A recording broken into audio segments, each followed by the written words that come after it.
So without further ado, Mr. Akis Panayi. Thank you, Terry. Thank you very much. And thanks again, everyone, for joining. We will start our presentation right away. Okay. Today's session, as you well know, is focused on helping children to develop writing skills for the Cambridge Young Learners exams. Therefore, what we will be focusing on in as much detail as possible is the following. These are the aims of our session. In this session, in the next 30 to 40 minutes, we will look at the following. What is expected from children to do in the writing tasks in pre-A1 starters, A1 movers, and A2 flyers. Even those of you who are not doing Cambridge exams, you can still relate your teaching and your writing tasks to one of those tasks. After all, Cambridge is following the Common European Framework of Reference, and starters, movers, flyers, the writing tasks in those three tests are in line with the Common European Framework of Reference. The second thing we're going to be looking at is how the writing tasks are assessed. We're going to be looking at how much flexibility is there for the children to make spelling errors, and how lenient the examiners can be. And the third thing, what the teacher can do to better prepare students for the YLE tests. We're going to be looking at some practical things that you can do in the classroom to help your children develop their writing skills for these three tests. Okay, now, as you can see in your slide, we will start by looking at a listening task from Movers and Flyers, listening part 2. Now, I know we are doing writing today. However, I thought that this listening part is the first, the only task in the listening where students have to write their answer and not choose A, B, or C. Therefore, I thought it's worth mentioning something about this task. Now, on your left-hand side, as you see the screen, on your left-hand side, there is an example from Movers, listening part 2, and on your right-hand side, it's an example from Flyers, listening part 2. It's the same task. Children have to listen to a dialogue, if I'm not mistaken, and write the answer in the gap. The task is the same. The level of challenge increases as we move from Movers to Flyers. What I would like to do with you is, and I would appreciate your contribution here, is the following.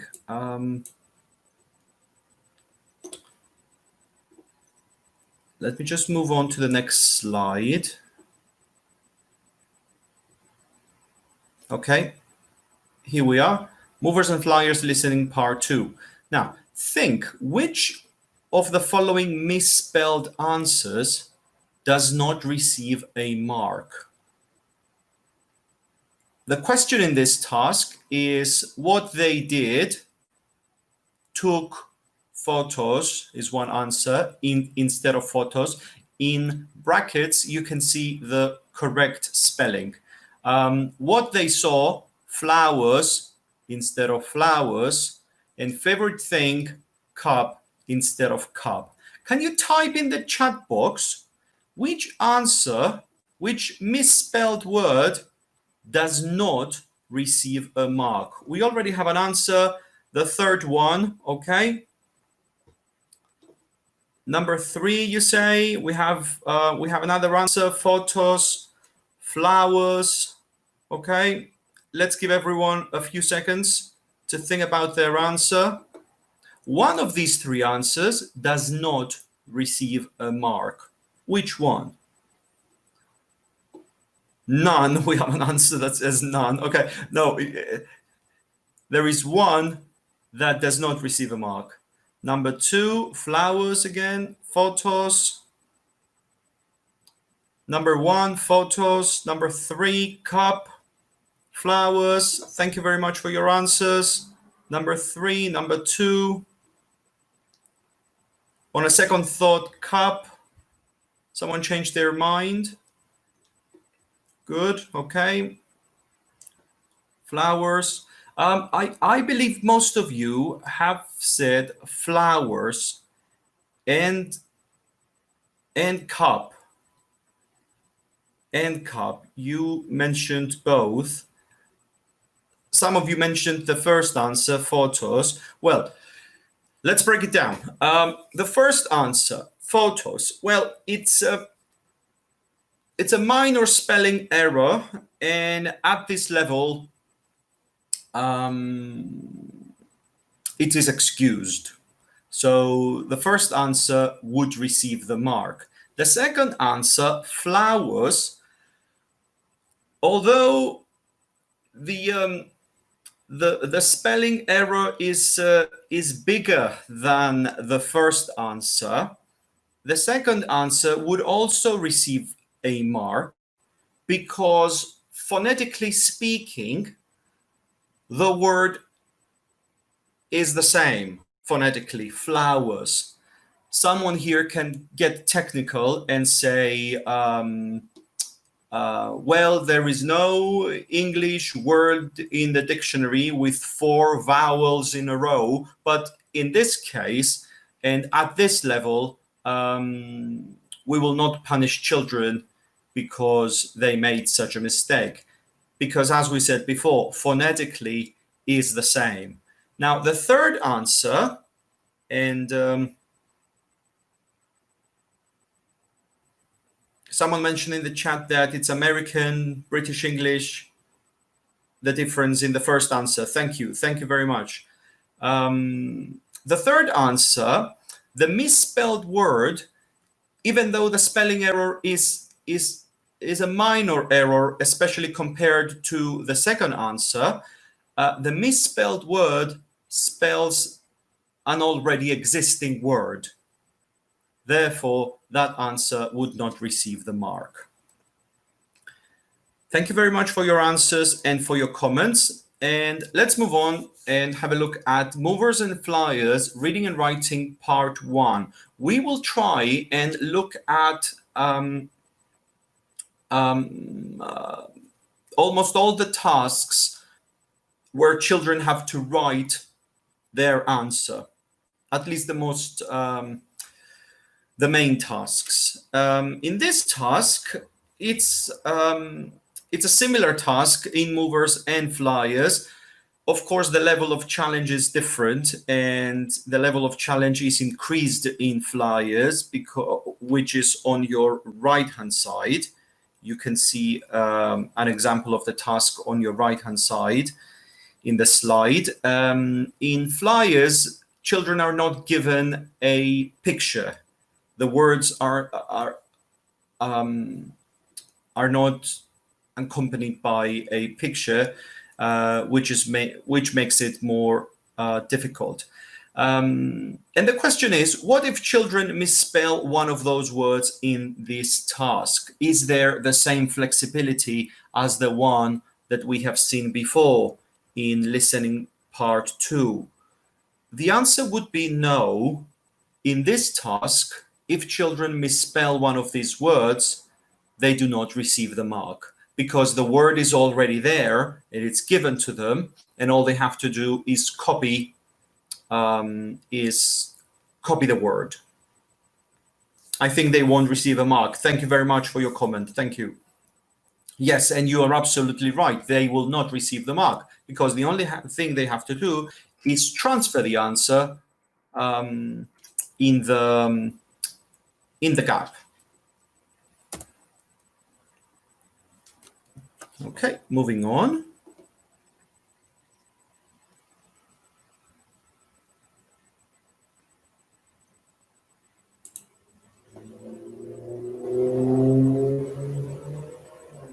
I'm waiting for the slide to upload.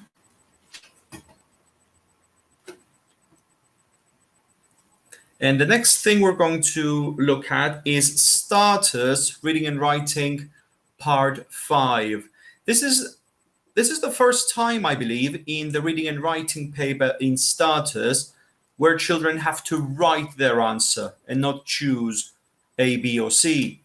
In this task, I'm sure you're all familiar with, children need to be aware and have good, solid knowledge of 3 things. The present continuous is one of them. They need to be able to distinguish between a noun, a verb, or a number, according to what is required in the question, and WH questions, where and what mainly. In the first question, in the first example that we can see in our screen, where are the people? Children need to be able to identify the word where. And then in the second question, how many children are there? They have to know how many and children.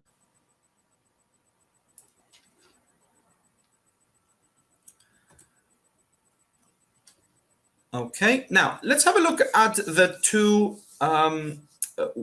Now we will look at the 2 main writing tasks.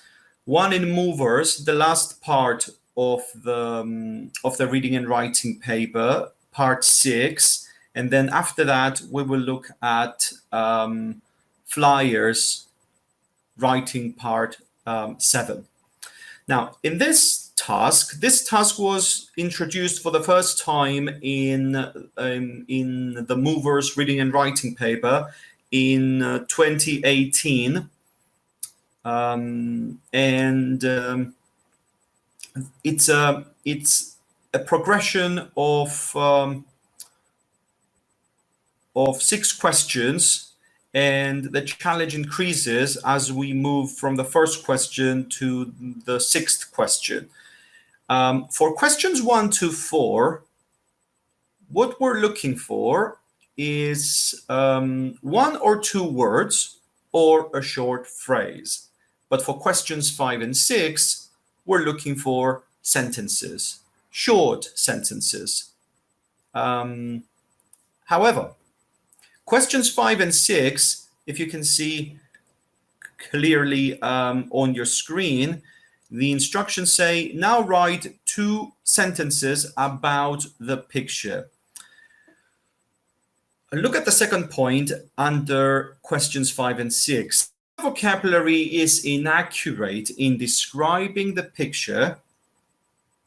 For example, this is a nice picture, marks will not be awarded.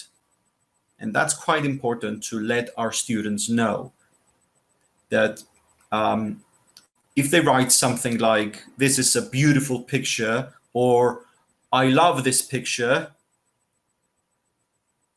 it doesn't matter if it's grammatically correct and the sentence structure is perfect, they will not receive any marks, because an answer like, this is a nice picture, does not say anything about the picture. We have a comment in the chat. What if they write about feelings? Well, a sentence like, I love this picture, or this is a nice picture, or this is a beautiful picture, it does say something about how the child feels about the picture, but it doesn't say anything about the picture itself. And the instructions say that we should write sentences about the picture, not about how we feel about the picture. And we want to see that they can get the message across regarding what they see in the picture. I mean, about the boy, a comment in the chat. Oh, okay, now I see what you mean. Yes, of course they can write about feelings. Yes, like the boy is happy. The boy on the bicycle is happy. Yes, absolutely, absolutely. Or the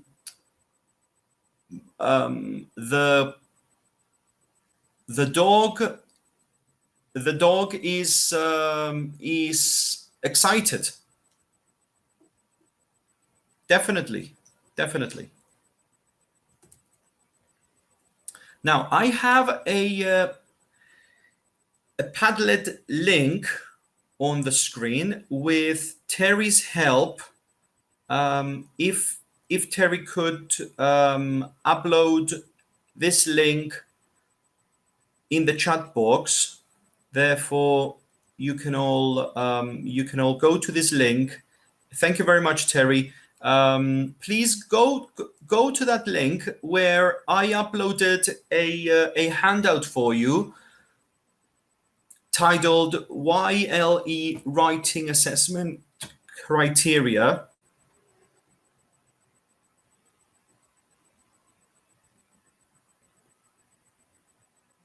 Hello, Romania. Hello, Peru. Welcome. Now, go to that Padlet link and download YLE Writing Assessment Criteria. You can do it now or you can do it later.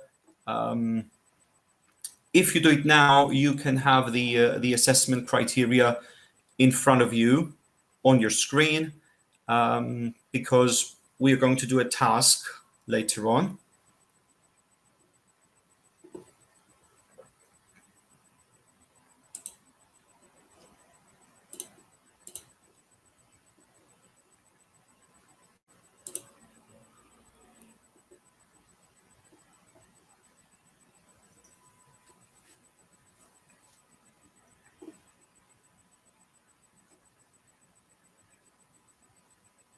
Okay, now we are going to look at the assessment criteria.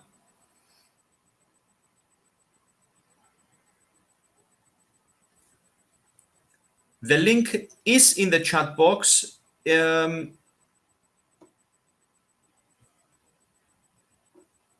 link is already in the chat box, and Terry posted it again.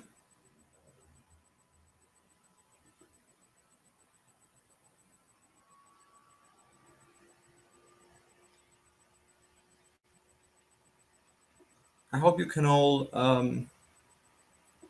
you can all open it. Otherwise, we can send it to you differently. Okay. So, movers, reading and writing, part 6, the assessment criteria.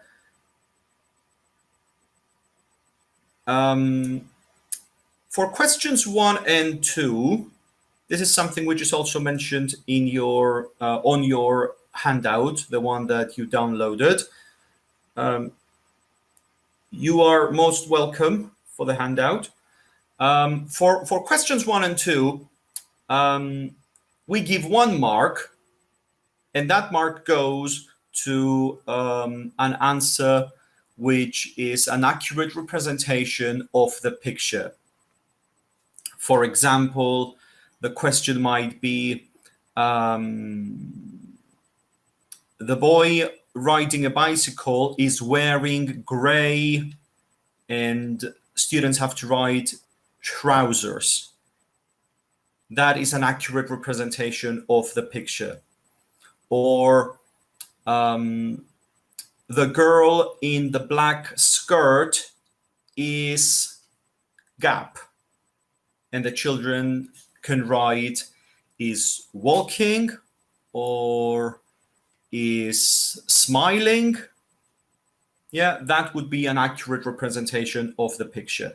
For questions 3 to 6, we award a maximum of 2 marks. 1 mark for an accurate representation of the picture, like in questions 1 and 2, and a 2nd mark for an answer which is comprehensible. And what does comprehensible mean? An answer which is, let's go to the next slide. Here we are, okay?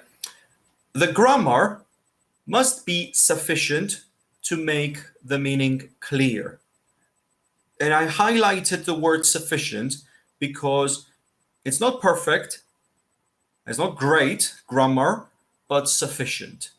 And the spelling should be accurate enough for the word to be recognizable. The key word here is the word enough, accurate enough, which means that there is still some flexibility regarding the spelling of the words. And that's because the focus of this task is not grammar nor spelling, but communicative achievement and clarity. We want to see that children can get the message across.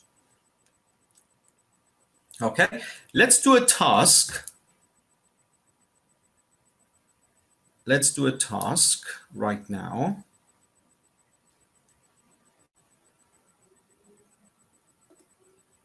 Okay, I am waiting for the slide, the next slide to upload.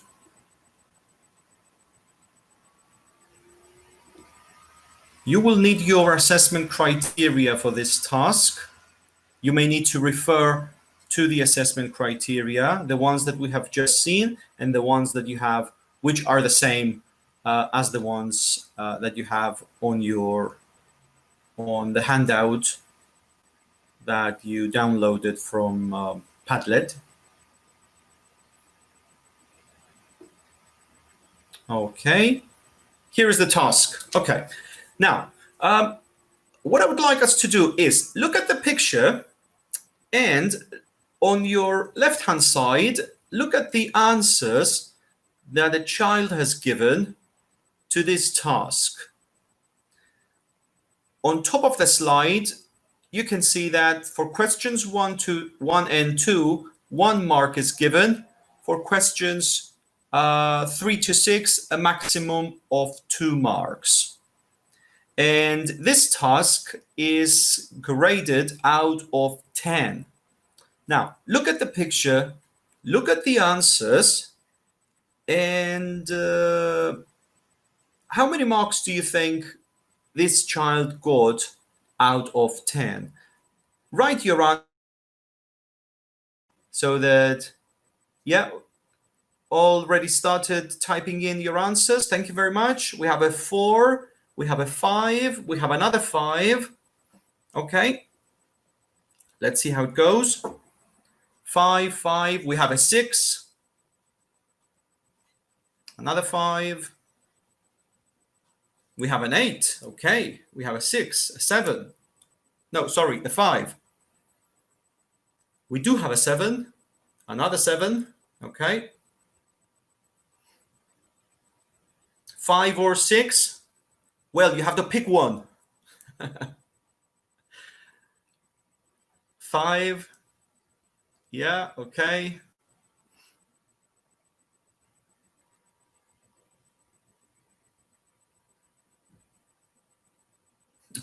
Oh, okay, then a 5. Thank you.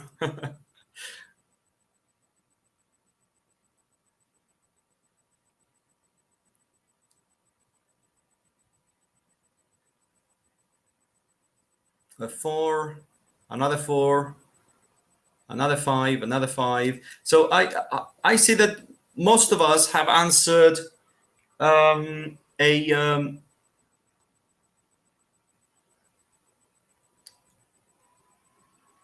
5, I think. I think we have more 5s. We do have a couple of 7s. We do have a couple of 6s. And a 4. Okay. Thank you very much. Thank you. This is great.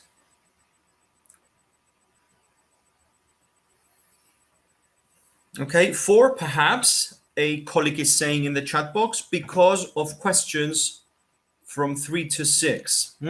Okay, okay, yeah, the 3 to 6 are indeed the problematic answers. But let's see. Let's try and break this down. The first answer: the girl with the yellow jumper is eating. The answer is ice cream. There's a small spelling mistake there. Okay, the first answer we said would receive 1 mark because it's a minor spelling error. And as we said before, and it's in the marking criteria, the spelling must be accurate enough. The second answer, the woman with the green jacket, is the answer that the child had given is walking.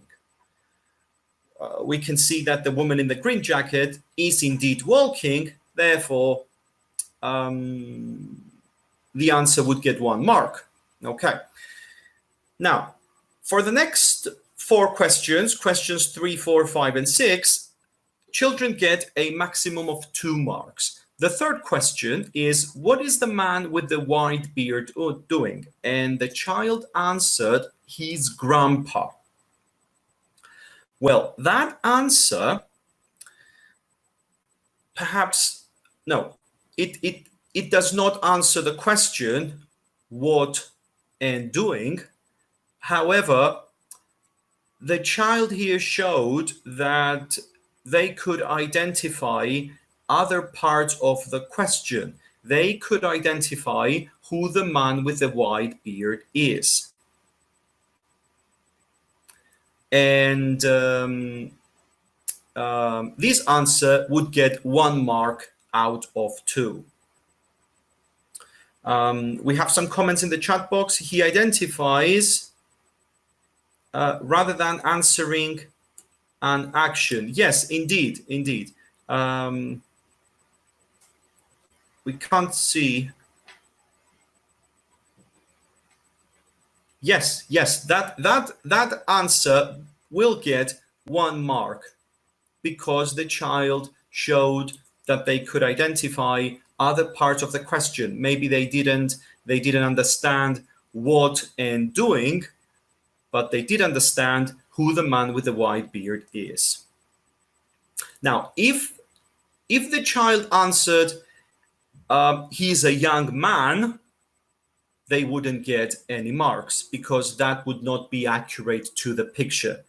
But since the answer, his grandpa, is accurate to the picture, we give them 1 mark for that. So we have 3 marks until now. Question number 4, who is in the red car? Some childs is the answer. Now,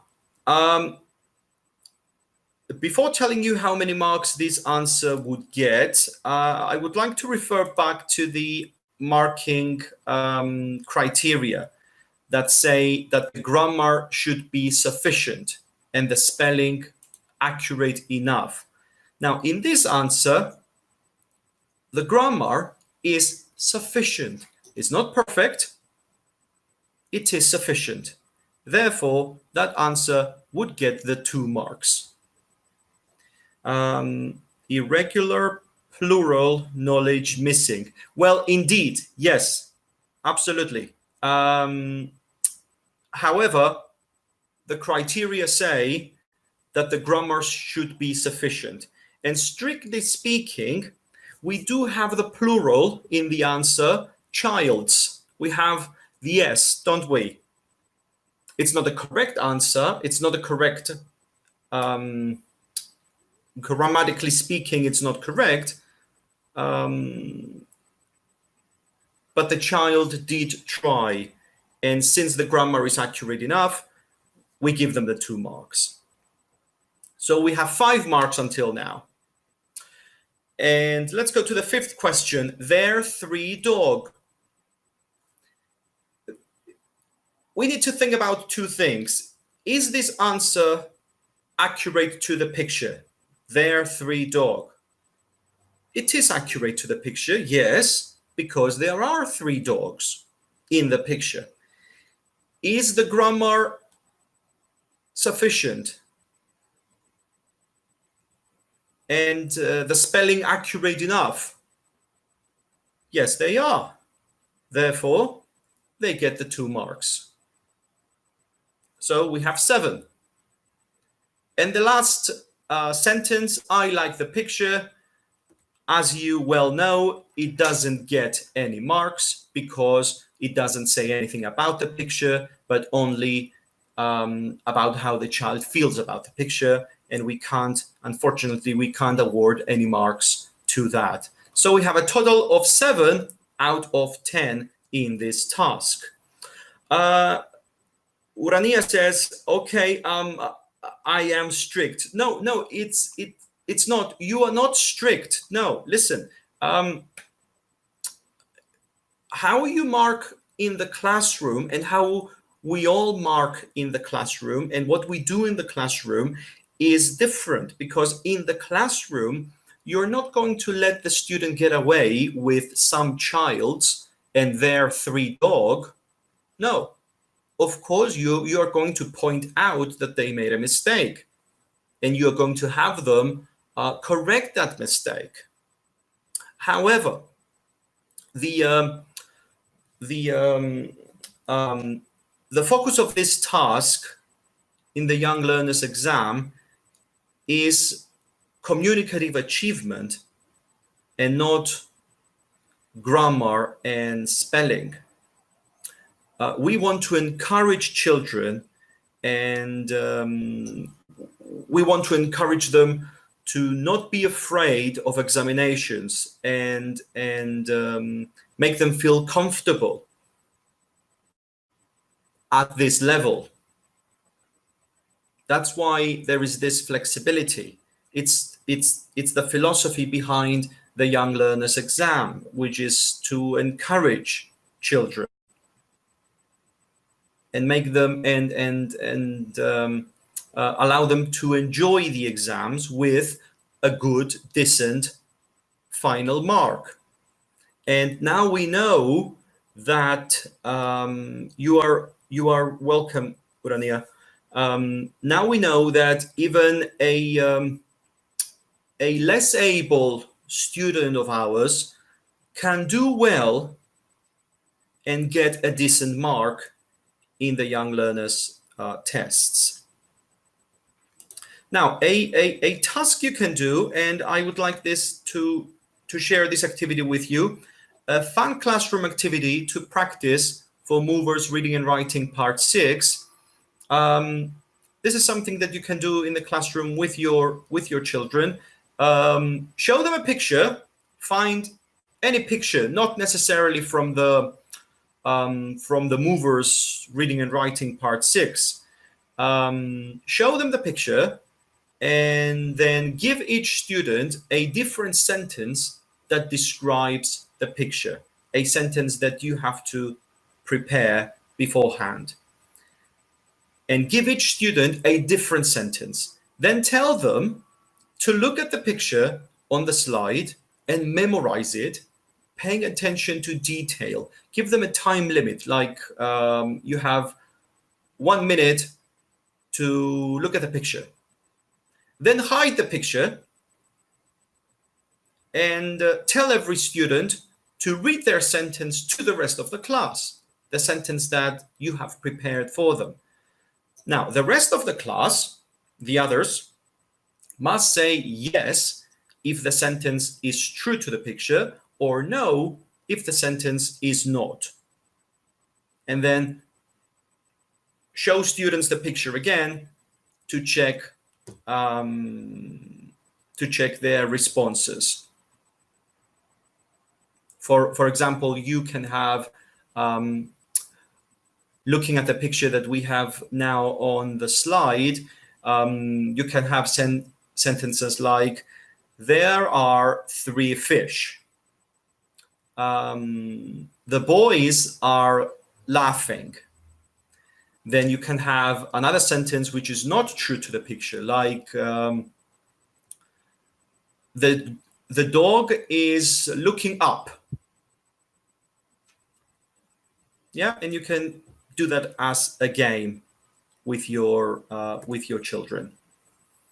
Now let's move on to flyers, reading and writing part 7, which is the other main writing task in the Young Learners tests.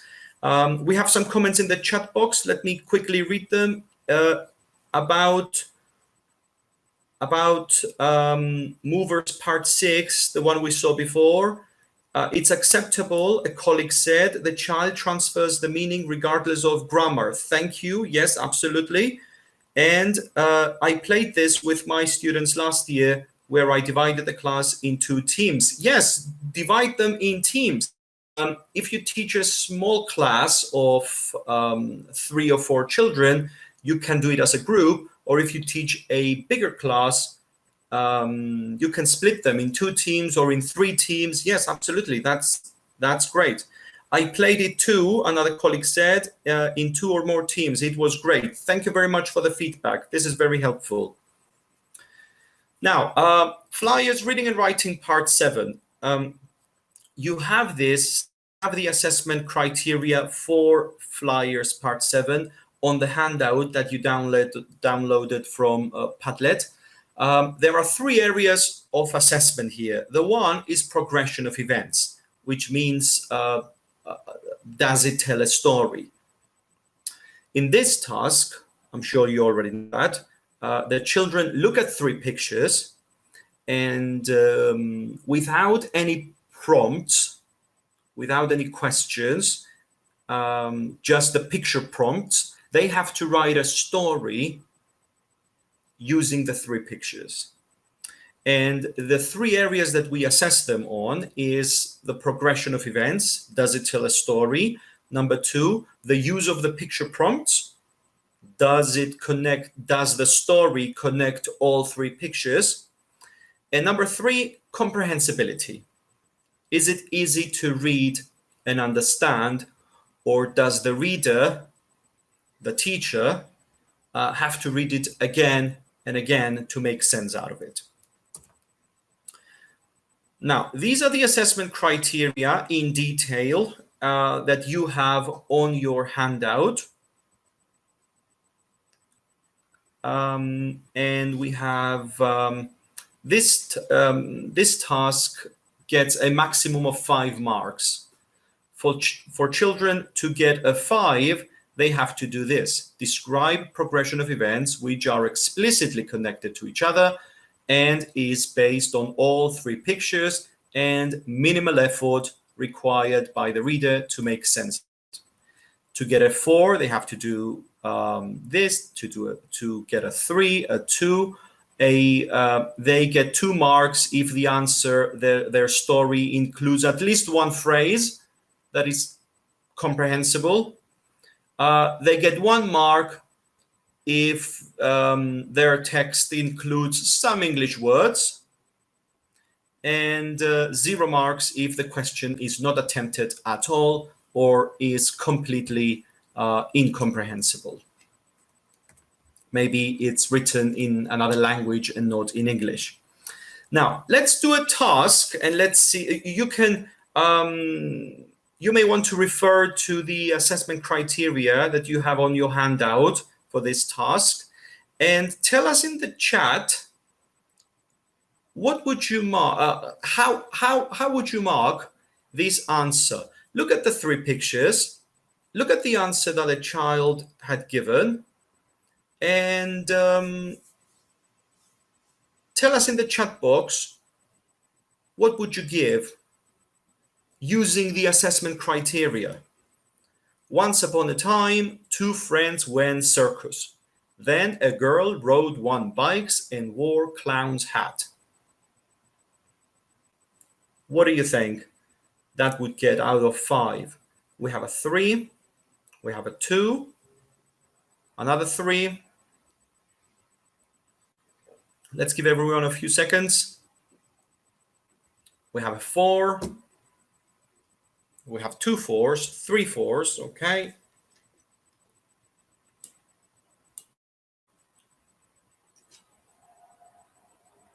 I can see a lot of people are typing, thinking about their answer. A 2, a 3, a 4. Yeah. I'm glad to see that you are using the assessment criteria for that, and that's what we should be using when marking our children's stories. Yeah, a 3. Okay. Let's have a look. Sample answer number 1 would get a 3 out of 5. Well done. Well done. Because on your left-hand side there, you can see the 3 areas of assessment. Progression of events. Is there progression of events? Yes, there was evidence of progression of events. We had words like first and once upon a time and then. Those words show progression. The use of the picture. Does it use all 3 pictures? Well, the answer is no. It only addresses 2 of the pictures.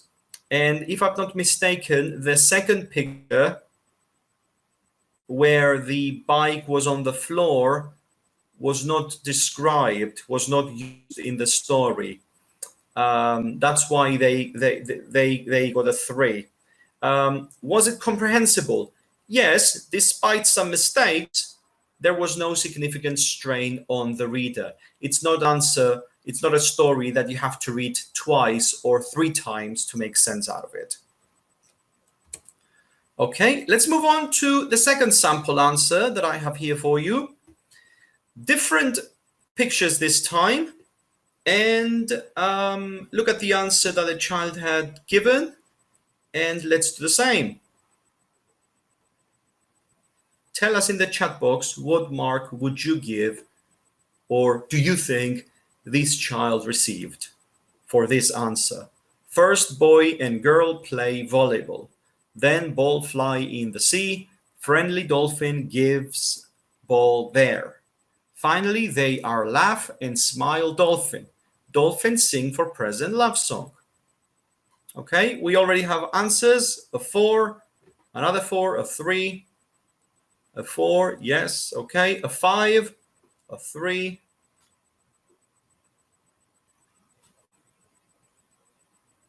Okay, good. A lot of people are typing. 4.5, a colleague said. Well, Joel, you can't give half marks. It's either a 4 or a 5. We have another 4, another 4. So forth, says Joel, with a sad face. Well, a 5, another 5. Okay, good. Yeah, a 4. All right, let's see. Well, that answer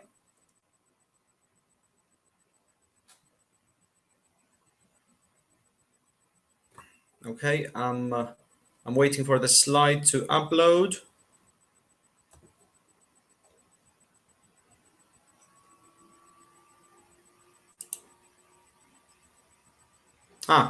There we are.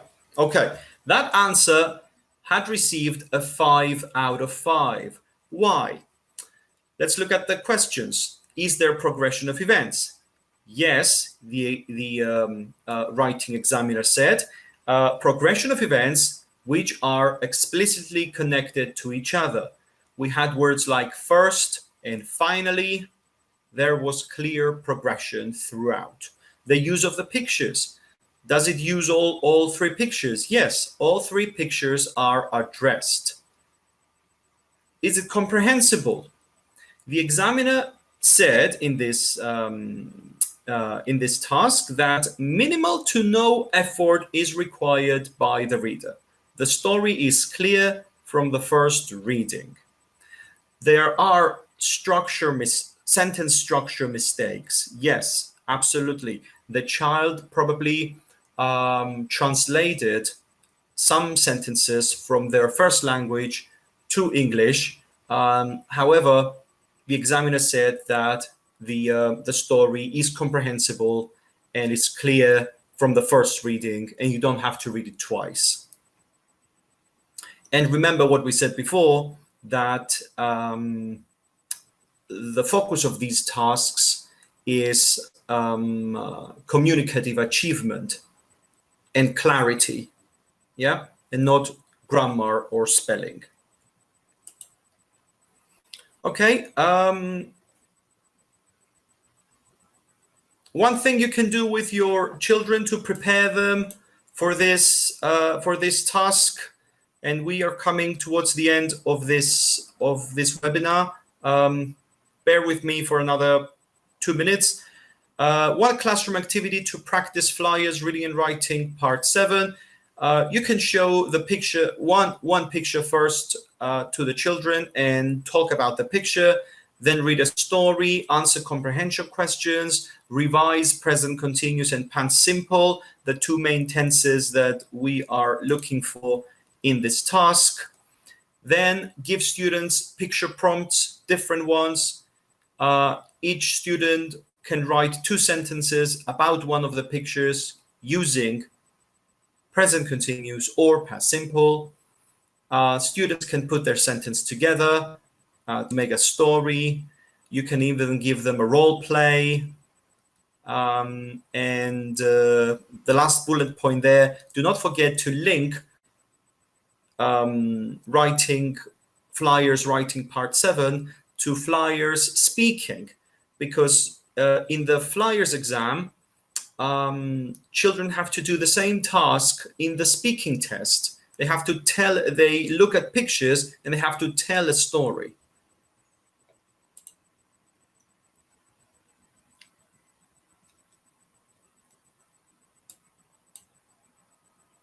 Okay. And I think it's time now to go to the questions section. And if you have any questions, I'm more than happy to answer them. You can also email me any questions that you have or you might think of later. My email will come up right now. There you go, akis.panayi@hamiltonhousepublishers.com. Feel free to email me about any questions you might have or anything that you would like to share with me or discuss. I will be more than happy to hear from you. Hi, Terry. Hey, Akis. I am sorry for waiting. No problem at all. It's a very nice presentation. So we have now entered the question and answer modes. So that means for everyone out there watching, please, now would be a great time to ask your questions to Akis or myself. So please ask away and make sure to put a question mark at the end of your question so that the system recognizes it as a question. I will also keep my eyes peeled on our Facebook stream, just in case if you're watching on Facebook now, you can ask your questions there. So I leave it to you guys.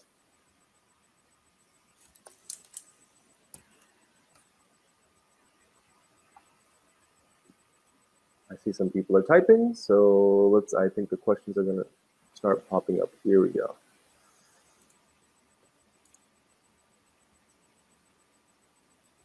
Okay, are the criteria applicable to any level A1 to C2? Yes, these criteria are based on the Common European Framework of Reference, and the criteria that we have seen now can apply to levels A1 and A2. A1 and A2 only. Thank you.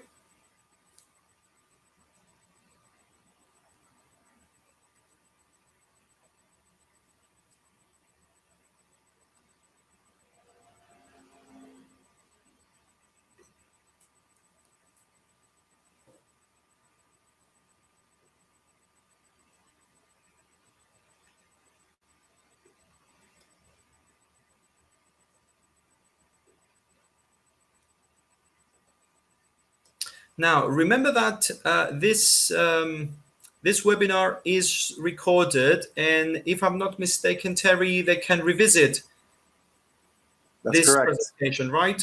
That's correct. You can check it out on our Facebook page, also on our YouTube page. We upload all the videos afterwards. So for any of you that came in halfway through and you missed some parts of the presentation, you can watch it again at your own convenience.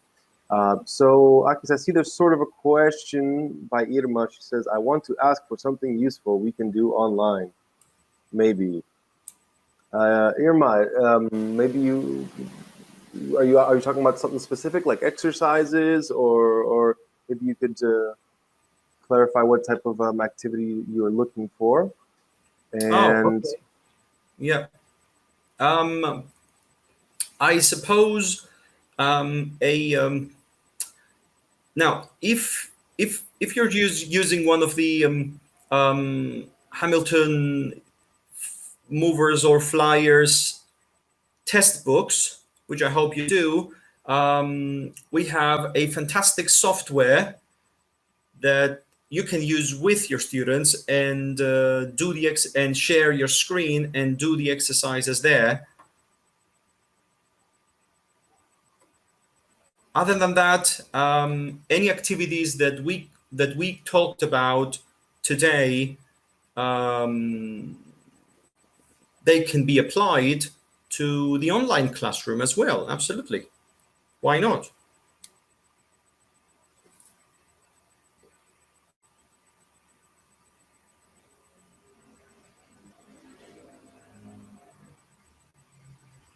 You have the test books. Okay. Brilliant. Well, I would, in online lessons, I would use the software and share my screen with the class, and do the lesson from there. Akis, can you see the question from Cindy? May I know? I'm sorry if I missed that question, Kindy. May I know the young learners age group? Well, if we have to put an age to the young learners tests, I would say that starters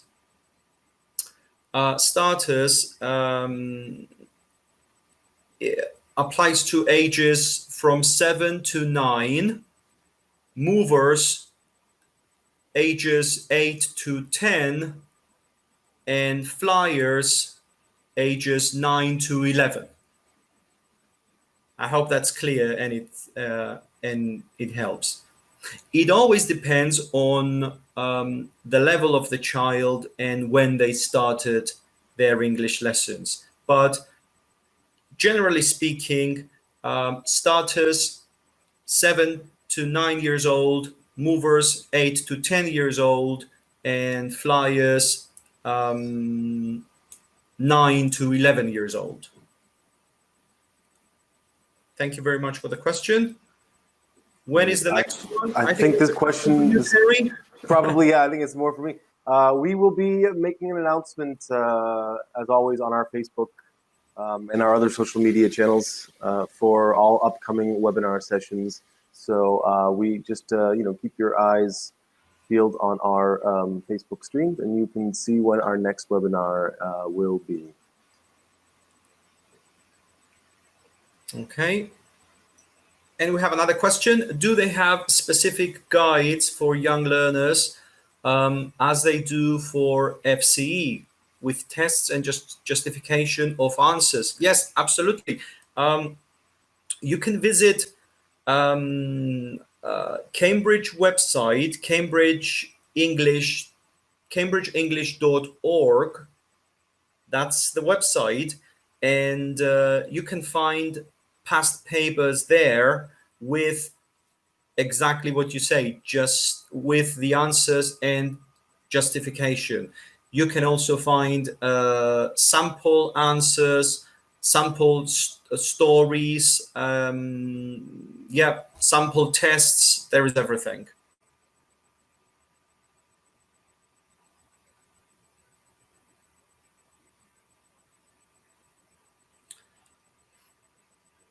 I think we have another question from Joel. Would it be okay to grade with 4.5 or just complete marks? Well, in the actual test, children will be awarded a 4 or a 5. There are no halves. However, in the classroom and when you do practice with your children, you can give them a 4.5 if you like. But in the actual exam, they would get a 4 or a 5, no halves.